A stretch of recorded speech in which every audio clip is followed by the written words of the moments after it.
Longtime Spokane Talk radio personality and award-winning broadcast veteran, Mike Fitzsimmons.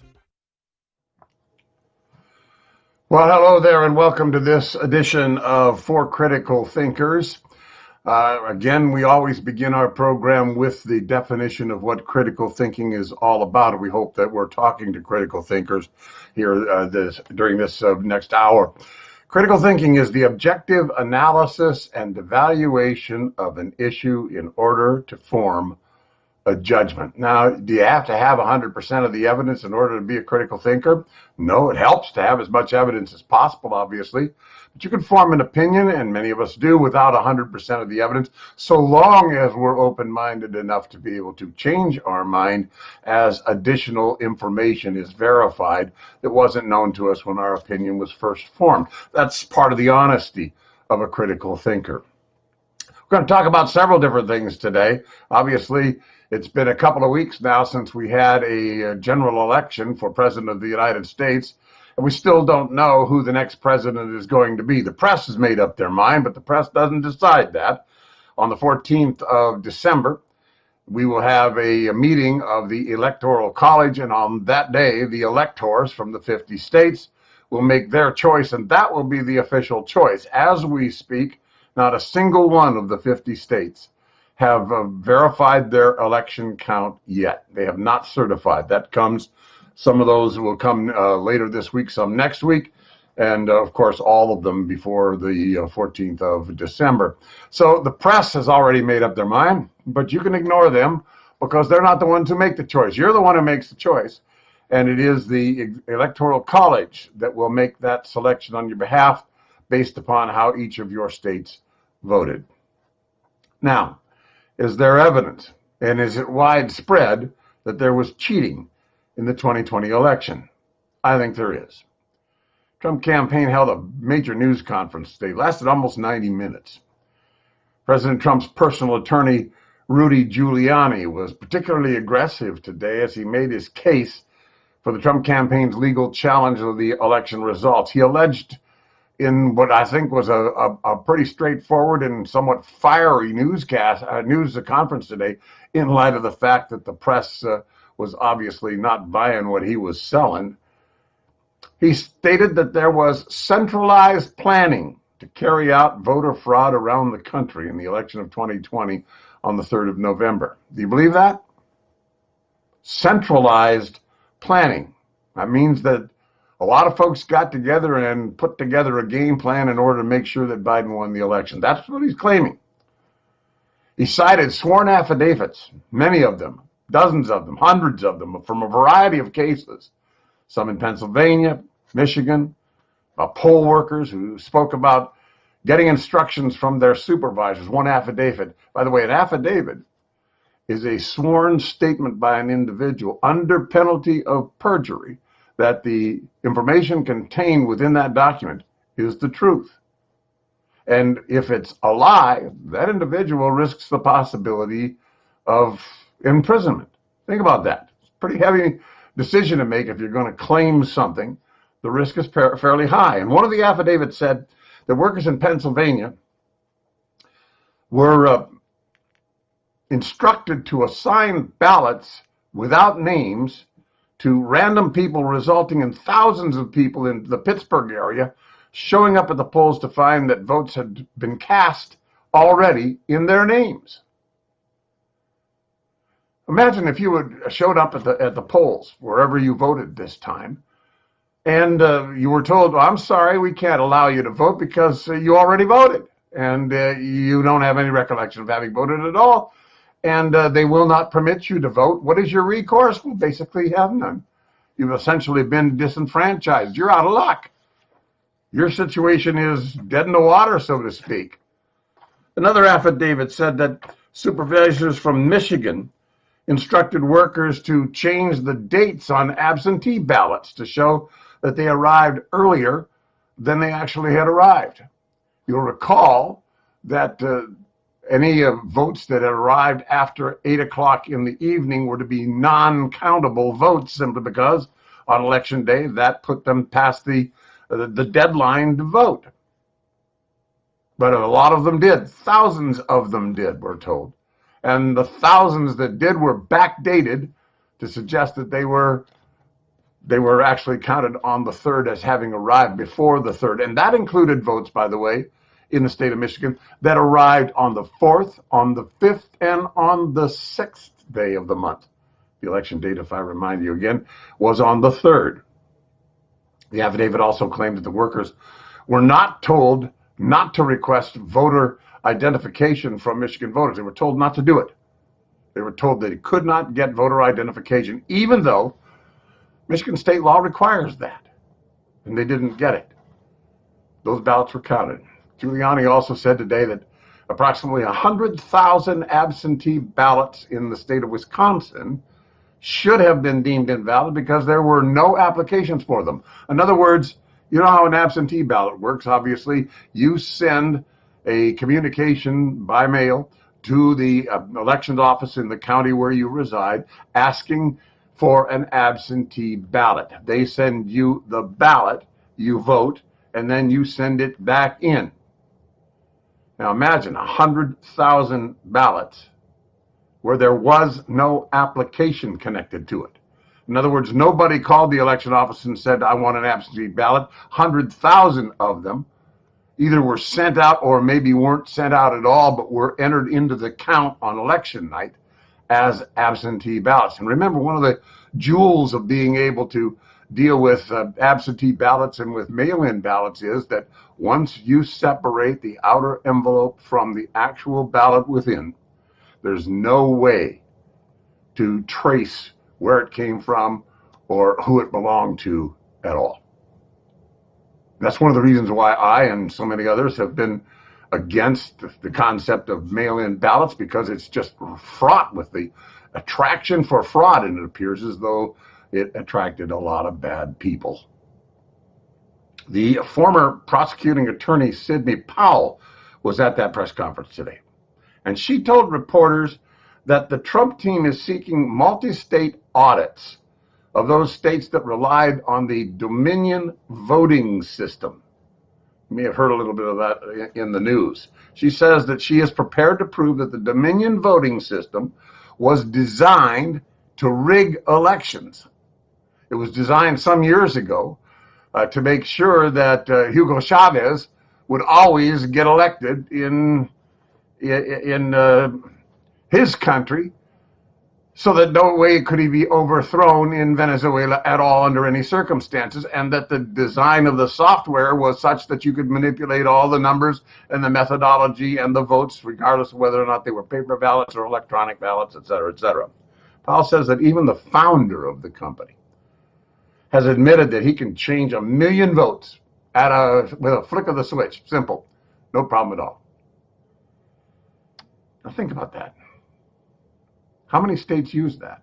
30 of them in this last election in the United States used the Dominion system or a derivative thereof. 30 of them. And is it at all possible that our election could have been manipulated by that? Well, Sidney Powell says not only is it possible, but she has the proof. She has documented evidence. She has affidavit evidence. And she's prepared to put it before a court and show them that the information is accurate and truthful, and that the vote was manipulated in sufficient number of states that it would virtually reverse the outcome of the election, and Trump would be the president for a second term. She says he won by a landslide. The Trump legal team has received hundreds and hundreds of sworn affidavits from employees of the Dominion company. Dominion by itself has refused any admission of guilt in this. Says it never happened at all. It's absolutely ridiculous. But employees of Dominion and election workers in many states that use the Dominion software process are saying something else. They have cast into question the validity of elections virtually in every one of the swing states, for example. Powell says it went beyond Nevada or Arizona or Michigan or Wisconsin or Georgia. She says that the ease of changing vote tallies and manipulating results is actually an advertised feature of the Dominion Systems operating manual. They brag about the fact that you can do this sort of work with it. Powell argues that as a foreign company, the use of Dominion election equipment is a violation of the 2018 executive order against foreign interference in our elections, because Dominion is not a domestic company. And she went on to claim that U.S. election votes were eventually counted in Barcelona, Spain, or Frankfurt, Germany, on foreign servers on election night. Did you know that? I didn't know that. Do you believe that? I'm not sure if I do. I want to see the proof. I want to see the evidence, which means I want to see this matter before a court so that we can have trust that the judicial process is examining this evidence and is essentially using the rules of evidence to determine the truth and veracity of this, or the falsity of it, if there is such. And we can get an outcome that we can trust. They say that electronically votes were flipped from Trump to Biden. We do know of one case where 6,000 votes were. They called that a clerical error. But was it a clerical error? Did they just get caught? Or was there a clerical error? We know that they deliberately lost votes, according to Powell. She says they knew that they could make votes disappear. They could add votes that they needed to add to make sure that the count came out in favor of Biden. They could erase votes in a number of states so that Joe Biden would win the count in every single one of them. Now think about that. That's pretty frightening. How could we trust our election process at all if any of that is true? How could we? The team says it has more than enough evidence to turn the November 3rd election around, claiming that Trump actually won by a landslide. What if that were so? The media, interestingly enough, seems totally disinterested in the Trump team's claims. Fox News and Newsmax and an small organization called Right Side Media actually covered the 90-minute press conference today live, but where was ABC, NBC, CBS, CNN, MSNBC? They didn't even make reference to it. Not at all. And in the hours since that press conference, which took place just before lunchtime today, the mainstream media have called the briefing wild. They have commented on Rudy Giuliani's perspiring, which seemed to have run some hair coloring down the side of his cheek. And they have all but ignored anything that Sidney Powell had to say, including Fox News, which they had on their website an extensive discussion of what Giuliani said, but never said a word at all about what Powell said. I can't help but wonder if there would be more interest in this sort of a thing if Joe Biden was making these claims about massive election irregularities. Can't help but wonder if the mainstream media, in order to protect their guy, wouldn't be a whole lot more active in covering these sorts of lawsuits if that were the case. The media is treating Sidney Powell's claims of massive election fraud as some kind of a goofy conspiracy theory. And I got to admit, what she's claiming is way out there. And if any of this is true, it's downright frightening. At first glance, it all sounds so bizarre, like some kind of far-fetched cloak and dagger movie plot. Sidney Powell, however, is no crackpot. You research her and you'll discover that the Texas former federal prosecutor has a solid reputation as a competent, even a brilliant lawyer with vast experience in the law. It is actually hard for me to believe at all that she would risk her reputation, a long-standing reputation of nearly 30 years, and her career and her legacy on some kind of a wild notion about manipulation of the 2020 presidential election. It's almost impossible for me to believe that she would go to those lengths. She'd have to lose her mind to do that. And I'm not the only one who wonders that there might be something there because of the integrity that this particular attorney happens to have. On Tuesday of this week, the head of the Federal Elections Commission, the FEC, Trey Traynor, sent out a tweet that said he believes Powell's claim of widespread election fraud.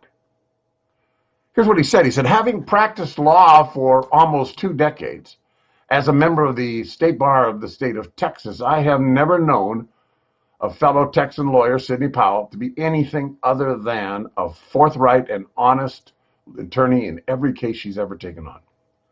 And if she says there is rampant voter fraud in the election of 2020, then I believe her.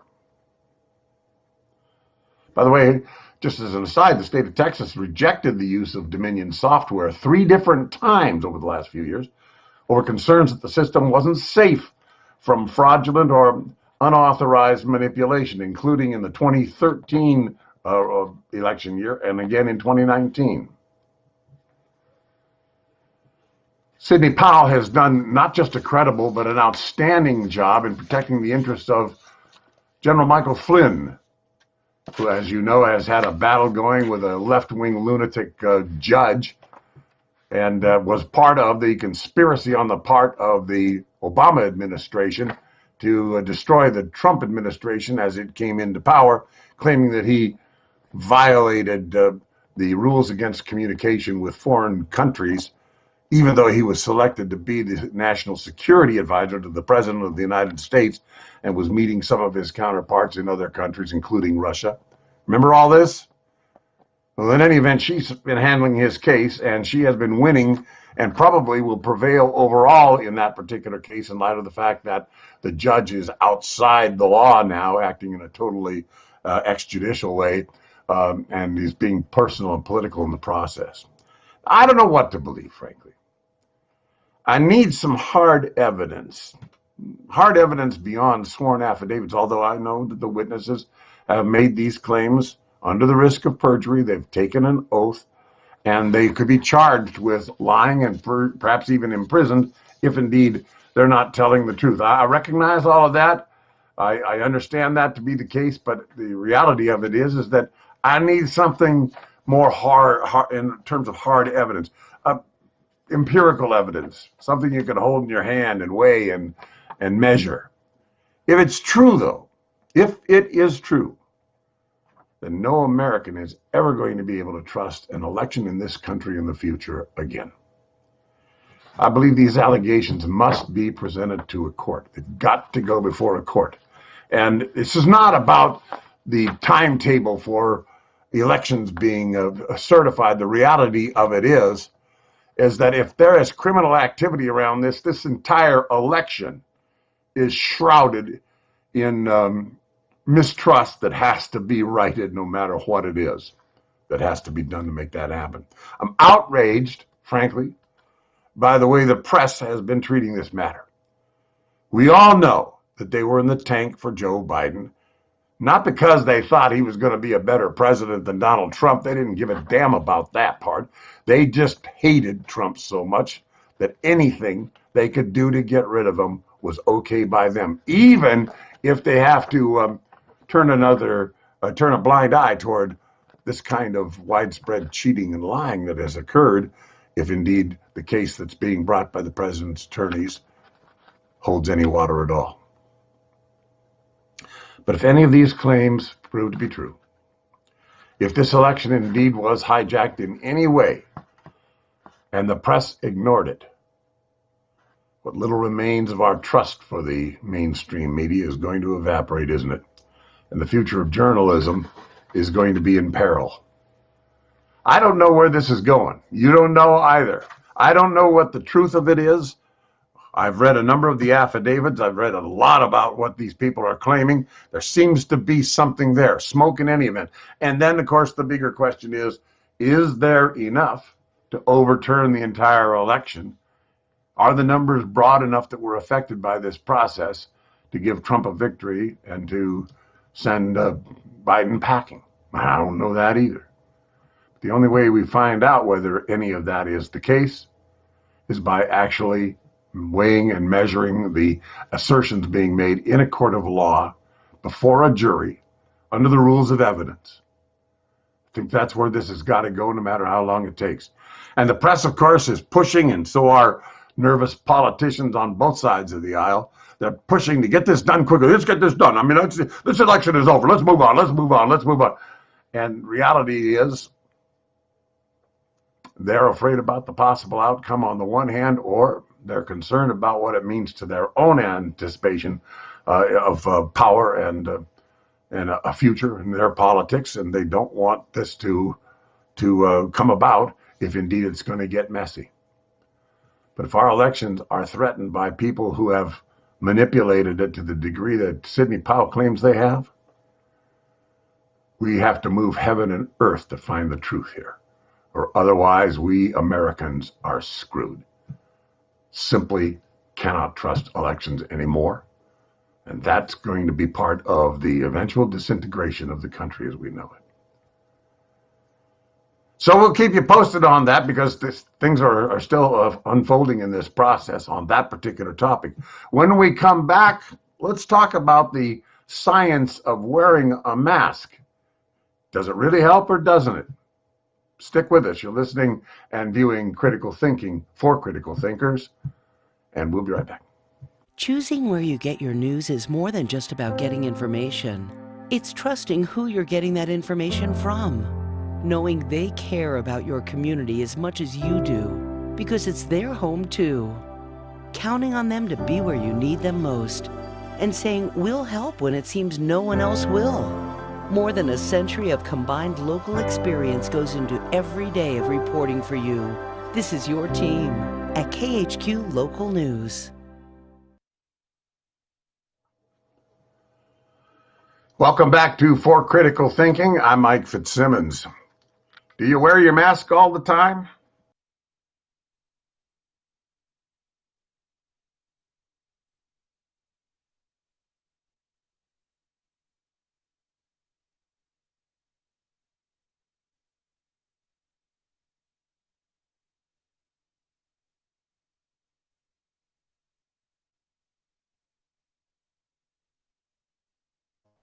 That surgical masks did not protect the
Should be good now, Mike. Looks good.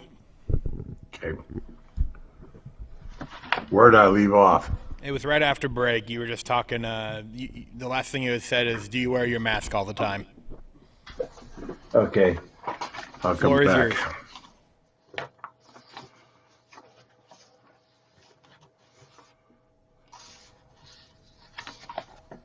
The floor is yours whenever you're ready. Welcome back to For Critical Thinking. We had a little technical glitch there. I'm sorry about that. I'm Mike Fitzsimmons, and this program is being brought to you by our benefactor, Stephen Major. Stephen, thank you very much for your support of the show.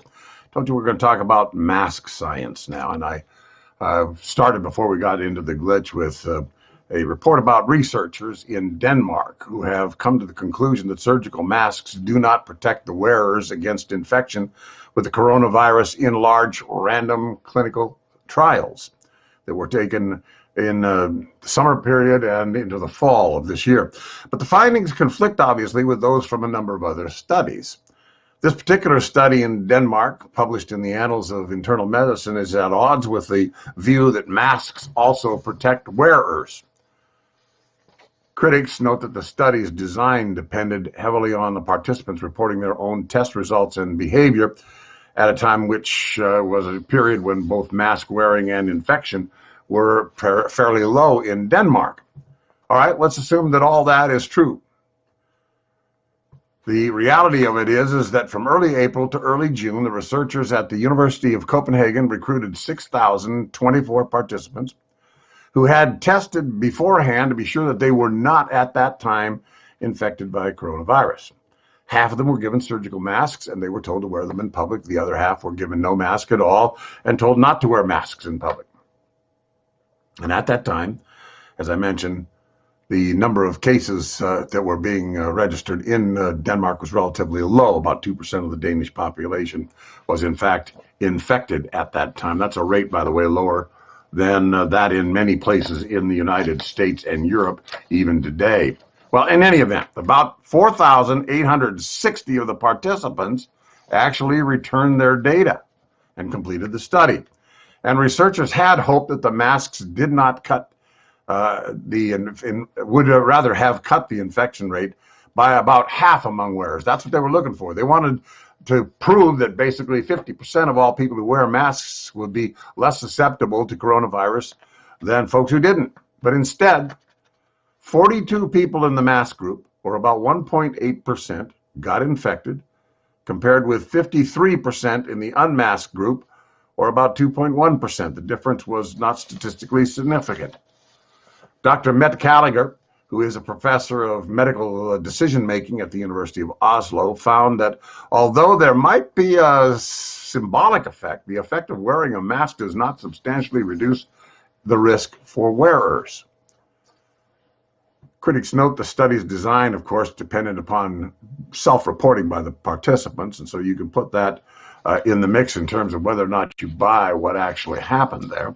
Susan Ellenberg is a biostatistician at the University of Pennsylvania Perelman School of Medicine, and she noted that protection conferred by masks on the wearer trend in the direction of benefit, in the trial, even if the results are not statistically significant. Nothing in this study, she says, suggests that it is useless to wear a mask. That's true, doesn't. At best, an N95 mask is better than a surgical mask. A surgical mask is better than a cloth mask. A cloth mask is better than nothing at all, but not much better. And what do we mostly wear? Cloth masks. Now let's think about that. Evidence that masks protect the wearer, pretty weak. None of these studies can differentiate between source control and personal protection of the mask wearer either, which makes the information even more difficult to cull out. There are people who say, of course, I'm fine wearing a mask. But they need to realize that they are not invulnerable to infection. Any medical person will tell you that the mask is not a magic bullet. Adherence to other precautions, such as social distancing or washing your hands frequently, are just as important, if not more important, than masks. So why do I offer this particular study? Is that what I support? No, not necessarily at all. I offer it as well as the criticism of this particular study because the reality of it is the jury is out as to whether masks are all that effective. They're not all that effective. The CDC has been on both sides of the argument. Now they are on the, yeah, it's better to wear the mask, you better wear the mask. But let's be realistic about something. When a medical professional wears an N95 mask in the course of their duties at a hospital or clinic, they don't wear it for a week or a month. They wear it for the day and dispose of it. Wear a fresh one, a new one. Sometimes several hours at a time they'll change into a fresh one. But we, the public, don't do it that way. You know we don't do it that way. We have masks that we wear when we have to and stick them in our pocket or glove compartments or whatever the case might be when we don't have to, and wear them again when we have to, and they may get washed every day. Probably not. Probably every other day, probably not that either, be honest. Probably once a week, sometimes once every other week, or whatever. The bottom line is, these are cloth masks which provide a modicum of safety in the first place. Not complete safety. No guarantee whatsoever that you're sparing anybody from getting the disease if you have it, nor that you would get the disease if they have it. That's the truth of it. So why do we wear masks? We wear masks because it comforts us. We wear masks because we want to believe that we're helping others on the one end, even if we're not. And we wear masks because we want to believe that we are safer than if we didn't. I understand that. I understand that entirely. But the truth is, we're kind of fooling ourselves to a certain extent. We're kind of fooling ourselves insofar as the wearing of the mask is not, in fact, a complete protection. Did you know that somewhere between 75 and 85% of people who religiously wear masks are still catching the virus, notwithstanding? And that rate, by the way, is just about the same as folks who are not. The point here is not whether you should wear a mask or you shouldn't. If you think you should, you should. If you think you shouldn't, I think it's all right for you not to. The truth is that there is no scientific consensus here. There have been no definitive studies that tell you unequivocally the mask is, in fact, a strong line of defense, or it is not a strong line of defense. There are people who argue this point till the cows come home, but the reality of it is the science is not well settled at all. And any honest individual arguing this point, whether they be a medical professional, a professional doctor who's deals with viruses and what have you, will tell you that there are a whole lot of variables that apply to the process, and those variables tend to make it really, really difficult to suggest that particularly the majority of mask form, which is the cloth mask, is going to help you at all. And then you have, of course, the companies that have made masks now claiming that these are terrific masks and you can buy them in 1995 and it'll be comfortable for you and it's got copper sewn into it or some doggone thing. It's going to protect you more so than bottom line is, nah. These masks that are actually scarves that you put up over your nose and mouth, almost no protection at all. I mean, that's just the reality. So we have choices that we make. And the choices are based on the justifications that we think are the important justifications for us personally, and that's perfectly all right with me. It's fine. It's fine. It's like wearing a jacket outside on a cold day. Some of us do, some of us don't. But the old adage that your mother used to say, you don't wear that jacket, you're going to catch your death of cold, really doesn't happen very often. And yet, and this is the part that gets painful for me, we are predicating public policy on a lack of scientific consensus. In other words, we're making mandates that aren't based on science at all, just on the appearance that that's the scientifically proper thing to do. And I want to talk about that next. We'll take one more break here, and when we come back, we'll chat about public policy and masks.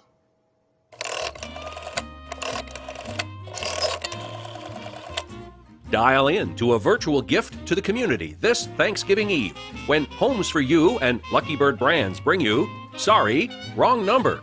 Lean out the window and see the street. Hello? Hello, Albert? Hello? Hello? Hello?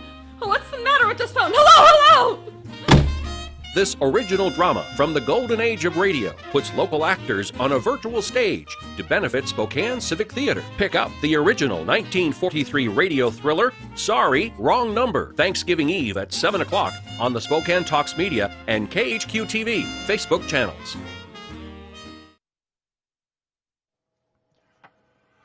Welcome back to For Critical Thinkers. I'm Mike Fitzsimmons, and this show is being underwritten by our friend Stephen Major. And thanks, Steve, for your faith in us. Appreciate it very much.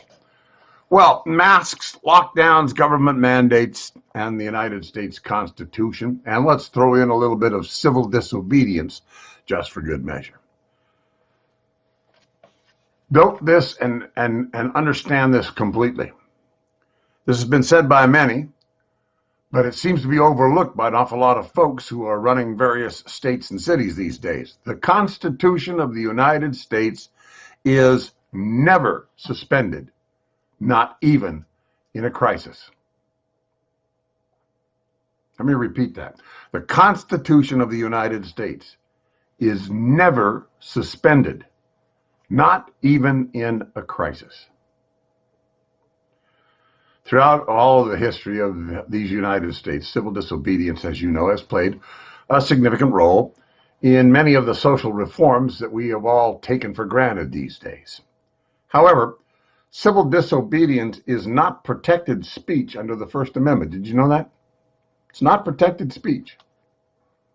A lot of folks seem to think that it is, but it's not. The Constitution, in fact, doesn't guarantee any form or right to engage in a civil disobedience act, which by its very definition involves the violation of laws or regulations, without any consequence, that is.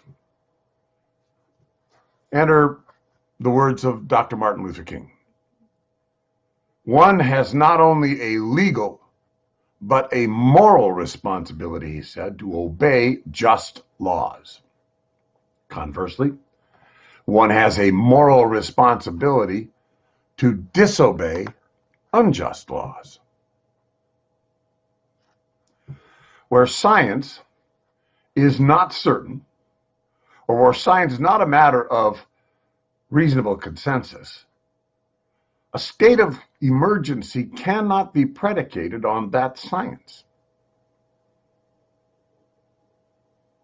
Where any reason for a state of emergency is not a valid reason, you can't predicate a state of emergency on that premise.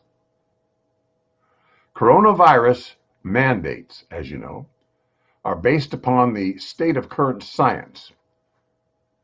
And current science is not in agreement with respect to whether shutdowns work or don't work, whether masks work or don't work.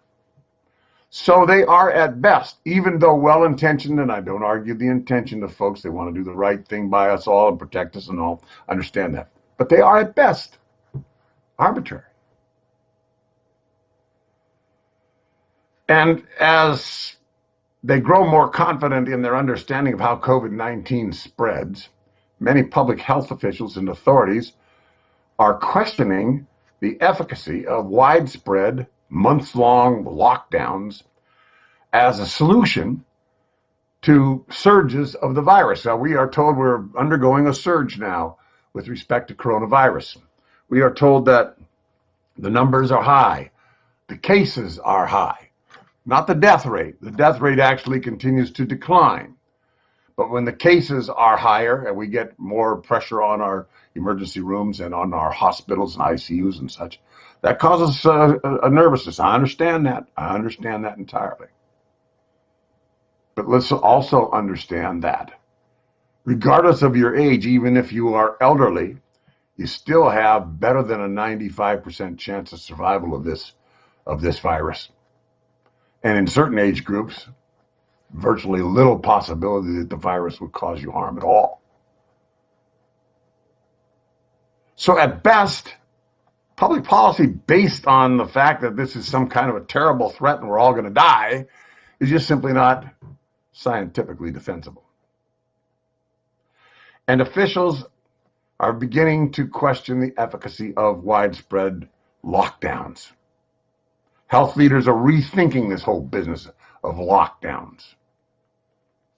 Just recently, the World Health Organization, not that I have the greatest amount of faith in the WHO, but the World Health Organization has begun encouraging governments to do more to improve public safety measures that would reduce the need for a second round of nationwide lockdowns, both here in the United States, in Asia, and in Europe.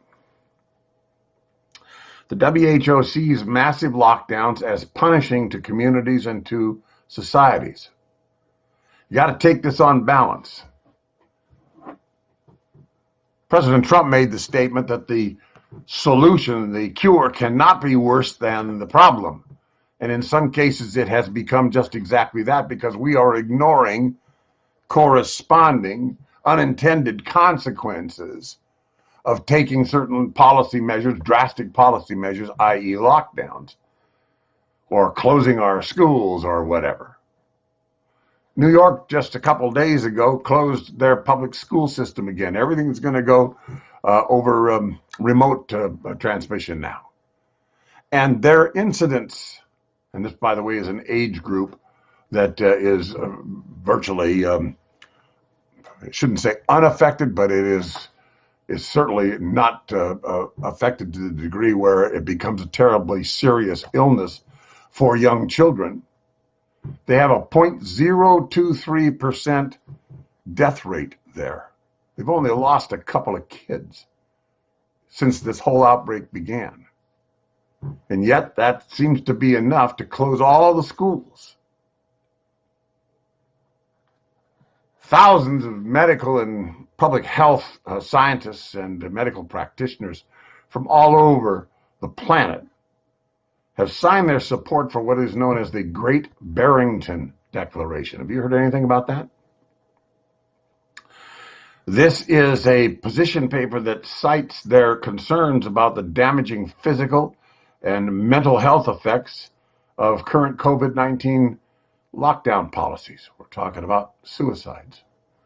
We're talking about focusing on COVID to the exclusion of other medical attention that needs to be paid to the ailments and maladies that affect other patients, but they cannot get medical assistance because of the focus on COVID.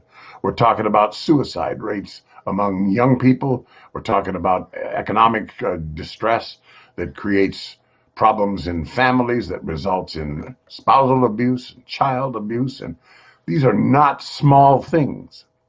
These are not minor issues. These are medical issues that actually, in many respects and in many communities, are far more acute than anything that COVID is doing to that community. Damaging physical and mental health effects of current COVID-19 lockdown. Capricious government mandates are identifiable by their inconsistencies, by their apparent bias, and by their political favoritism.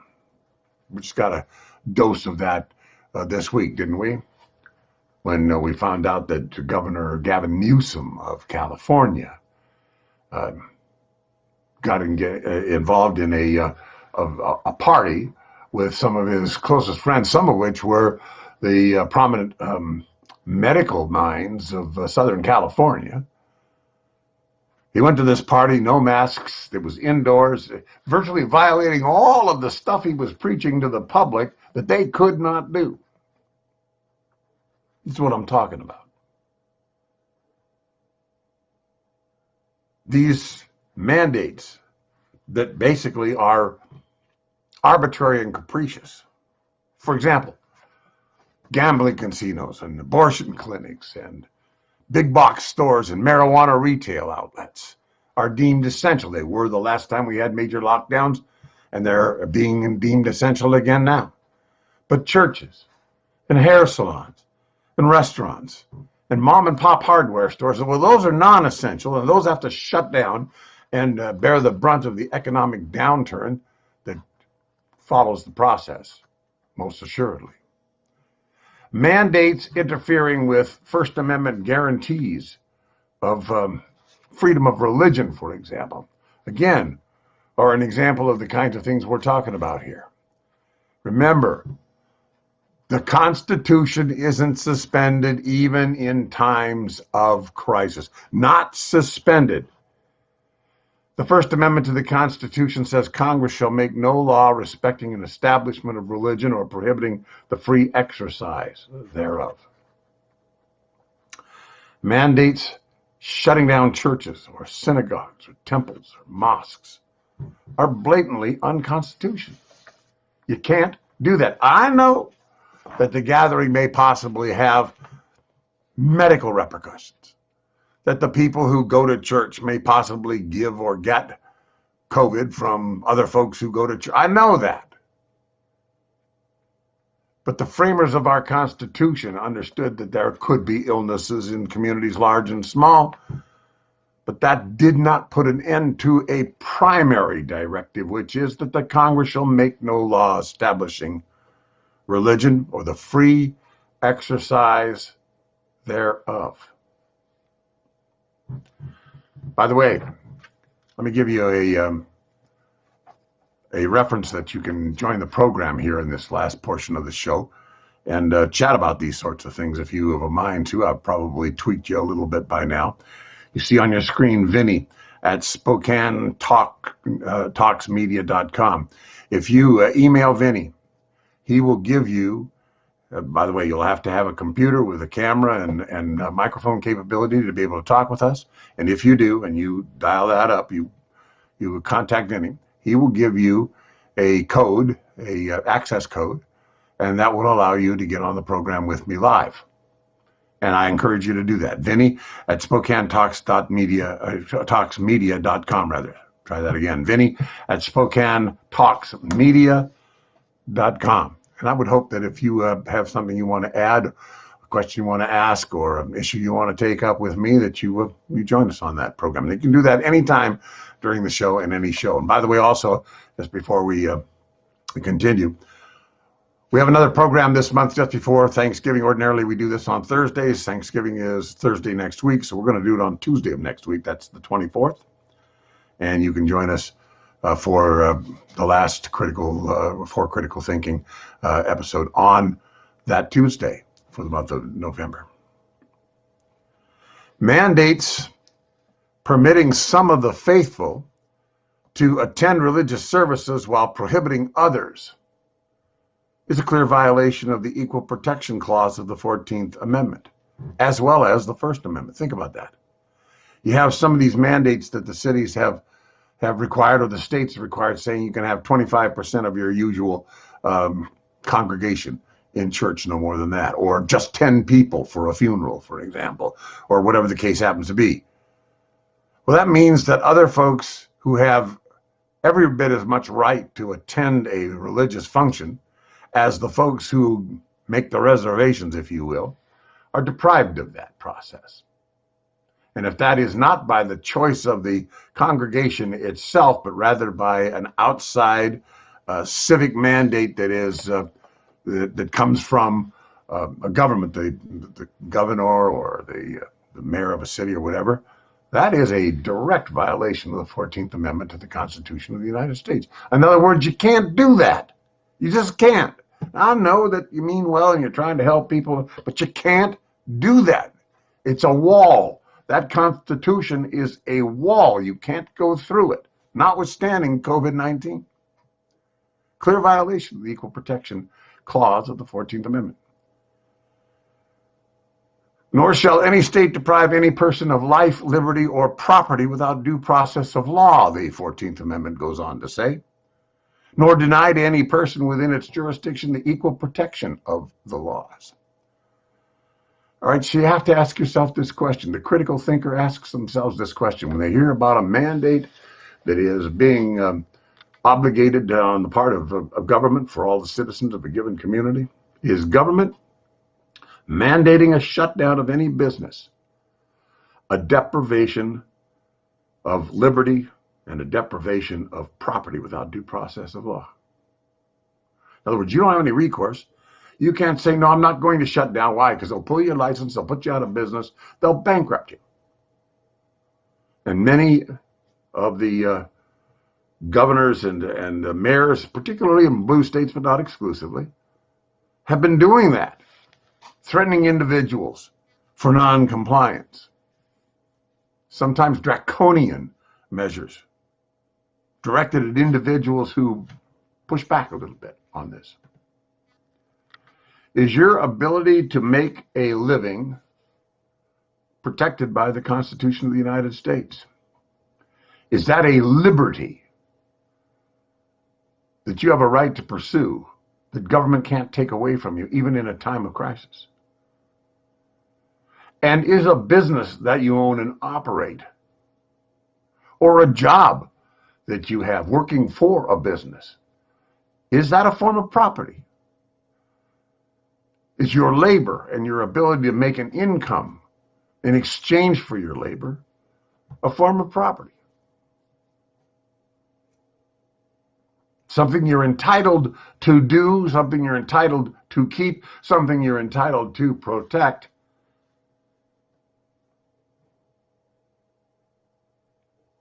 Without, in the absence of due process of law, it cannot be taken from you. And what is due process? You get your day in court in this. Somebody says, I'm sorry, but I'm going to take your livelihood away from you, which could result in your not being able to pay the rent or pay the mortgage, so therefore I'm going to take your home from you. I'm going to take your life from you. I'm going to take your kids, put them in jeopardy and place you in a great deal of anxiety and distress on the theory that I'm helping you by protecting you from coronavirus.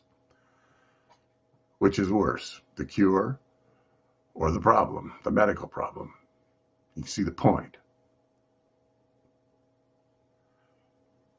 Is that a violation of the Equal Protection Clause of the 14th Amendment? I think so.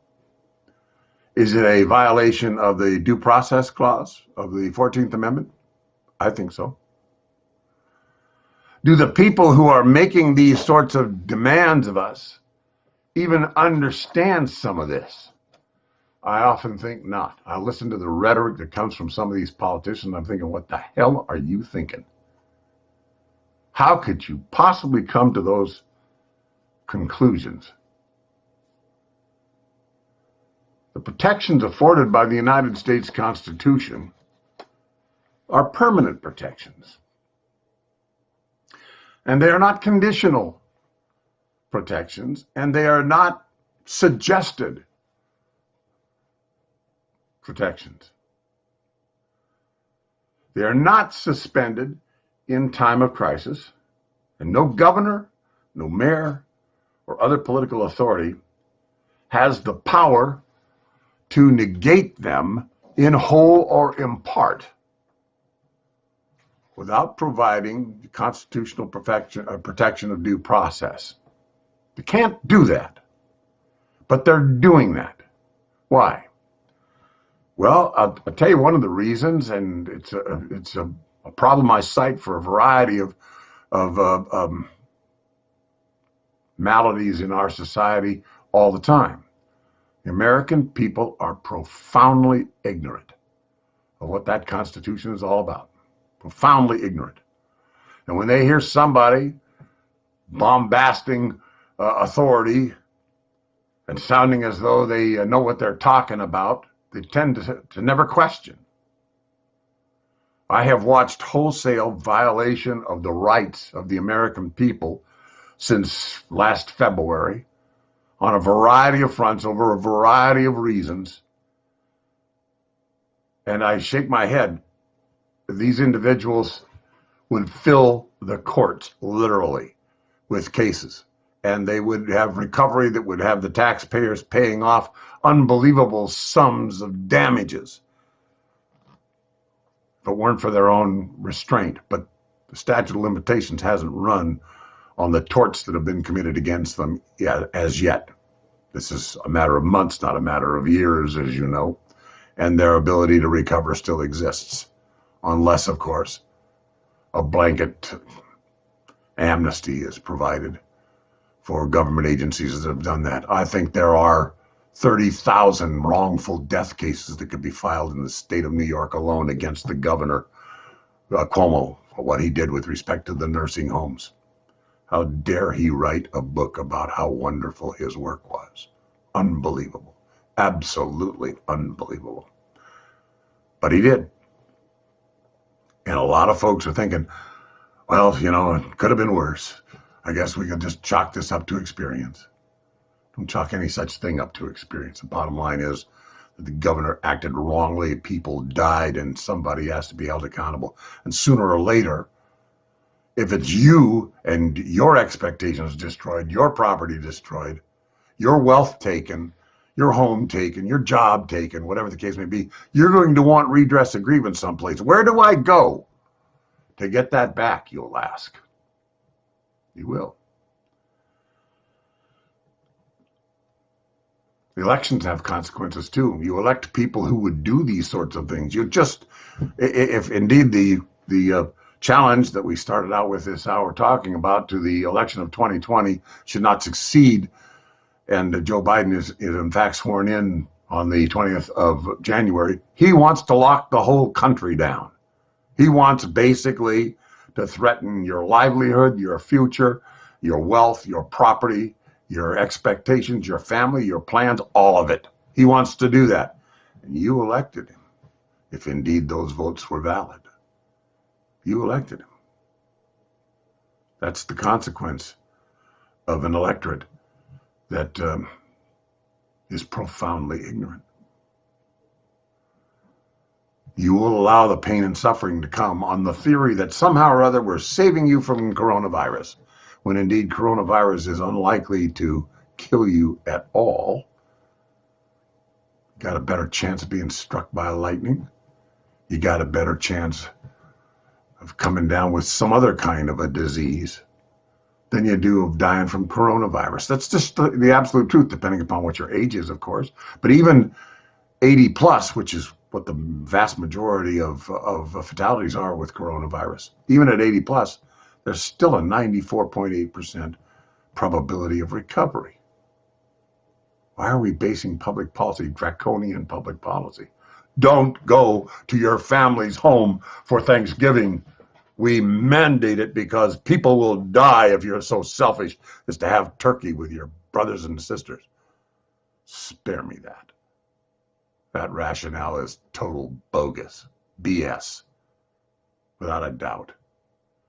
And you've got some of these little Hitlers who are not even practicing what they preach, as I mentioned to you. Look at them. These are rules for the little people, those of us who are elected and important and elevated and celebrated. We don't have to obey those rules. Ask Gavin Newsom. A lot of hypocrisy in this process, isn't there?